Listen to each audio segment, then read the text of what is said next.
Après le lancement réussi du baccalauréat, les candidats à cet examen d'État sont arrivés à la fin des épreuves ce 24 juillet, soit 3 grandes journées de dur labeur. Un atterrissage en douceur pour cet examen qui s'est pourtant bien passé, à en croire ces candidats rencontrés fraîchement de leur sortie de classe.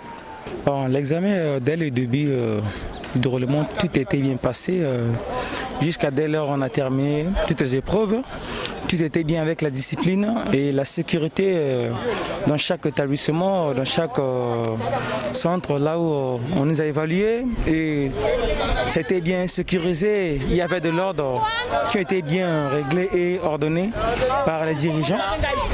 Et encore, nous avons reçu des bonnes lettres de nos surveillants qui nous ont bien pincé, n'ont pas laissé le temps de travailler, mais ils nous ont quand même laissé de donner la volonté de bien faire les choses. J'ai bien travaillé, j'avais lu mes leçons, j'ai aussi bien préparé, raison pour laquelle j'ai la confiance que j'aurai mon bac.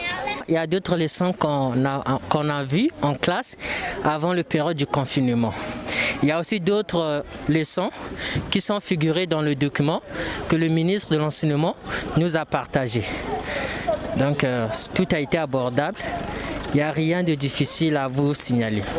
L'examen, ça s'est bien passé, les épreuves ont été abordables et la surveillance aussi a été bien exercée. Bon, je suis sûr que dans cette année, ça sera mon année. C'est ma deuxième année de faire le bac, mais l'année là, ça sera vraiment l'année de réussite. Merci pour le ministre a tout fait pour nous. Ça va, on lui félicite pour tout.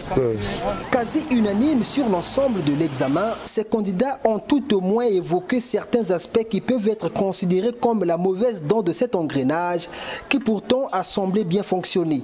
Cet élément, c'est bien le prof de l'éducation physique et sportive qui, pour une première fois dans l'histoire du baccalauréat au Congo, a vu la suppression de son côté pratique au bon regret de certains candidats qui n'ont cependant pas eu d'autre choix.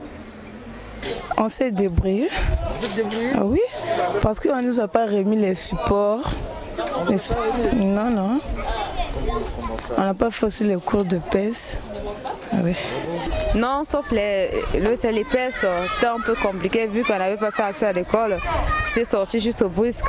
On nous a remis les documents le lendemain et puis hier, aujourd'hui, on a fait les PES. Quand même, les questionnaires s'étaient un peu bien passés, sauf que un peu la dissertation, c'était un peu compliqué pour moi. Bon, sur ce point, je dirais qu'il y avait un peu de malentendus. Parce qu'auparavant, les élèves s'étaient entendus que non, ça serait les PES pratiques, comme d'habitude. Et du coup, à un certain moment, il y a eu des changements. Non, le ministère, on a dit que non, il y a le changement, directement, il y aura le PES écrit. Et soudainement encore, il y a eu encore que non, on va faire le PES écrit. Donc du coup, ça nous a bouleversé au plan de vue mental. Et en arrivant, les professeurs aussi n'avaient pas le temps pour nous donner des cours de l'EPS. Donc du coup, si nous sommes venus ici, c'est par nos propres efforts. Et voilà pourquoi on a abordé l'EPS aussi. L'EPS seul n'a pas constitué l'élément de quelques regrets pour ces finalistes, car aux côtés de cela, il y a les mathématiques qui pourront jouer un sale tour à ces prétendants étudiants.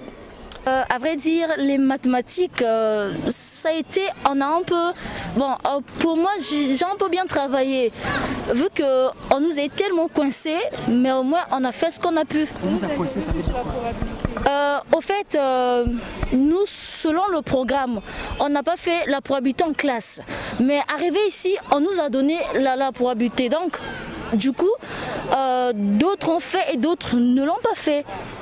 Pour moi, je dirais les maths. Pour moi, je dirais les maths parce que je n'ai pas bien travaillé en maths. Un autre bémol, le plus grand peut-être, c'est ceci.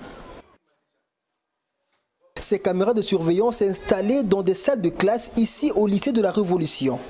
Une innovation technologique mal appréciée par certains candidats qui trouvent en cette initiative une entrave à leur liberté de travailler. L'examen s'est vraiment mal passé. On nous a mis tellement les bâtons dans les roues, surtout à Ribo ici, à propos des caméras. Bien sûr, c'est l'examen, on doit nous surveiller, mais on nous surveille dans les vraiment mal conditions. On nous gère comme on était des prisonniers de guerre, quoi. Seulement la caméra nous empêchait de bien travailler parce que nous étions très coincés, nous étions périlleuses, donc on a un peu bien travaillé, un peu seulement. Papa, ça s'est s'est mal passé. Surtout le centre que nous sommes ici, il y a des caméras, on a respecté les gestes barrières, mais pas de communication, ça s'est vraiment mal passé. Ce qui est tout de même curieux, c'est que les candidats qui fustigent l'idée des caméras de surveillance dans les salles d'examen sont pratiquement tous de la série littéraire.